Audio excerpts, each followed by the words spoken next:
Министерката за култура не знае зошто серијата Црвениот поет, снимена пред повеќе од 5 години со пари на граѓаните, никаде не била емитувана. Тврди дека не знае зошто и како продуцентот се уште добива други проекти и буџетски средства, иако очигледно не го исполнил договорот за овој проект. Морам да ви кажам дека аз за ова немам информација зашто уште не се емитува, меѓутоа би ми било драго да се информирам и да ви доставам и вас информацијата, бидејќи ова финансирање оди преку Агенција за филм. Сигурно тоа е преку Агенција за филм, кој што се придружен орган на Министерство за култура, но како оди исплаќањето и зашто се уште не е промовирана, не знам ни, аз ќе се информирам и ќе ви информирам и вам.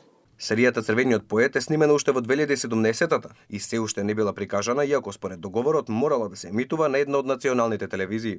Уште пред неколку месеци продуцентот Владимир Анастасов се правдаше дека наводно телевизиите немале интерес за тоа, но таа информација беше демантирана без малку од сите национални телевизии, кои излегоа со став дека производот никогаш не им бил понуден. Главните елементи во серијата се антифашизмот и македонската борба за слободно изразување на македонското национално чувство. Има сцени како Кочо Рацин во униформа на тогашната кралска југословенска војска се бори против германците, како Рацин е заробен од бугарски војници, како и сцени во затворот додека бил измачуван и испратен во логорот Корница во Бугарија. Инаку во 2012 година имаше жестоки реакции од Бугарија по емитувањето на филмот Трето полувреме, кој пак дојде од највисоко ниво на бугарското раководство. Додека пак министерката за култура Бисера Костадиновска Стојчевска пред само неколку месеци изјави дека македонските автори треба да творат во духот кон тоа што ќе го расположи народот и публиката. Пошто следуваа бурни реакции на филмаджиите кои стакнаа дека одсега ќе треба да снимаат само љубовни филмови и серии.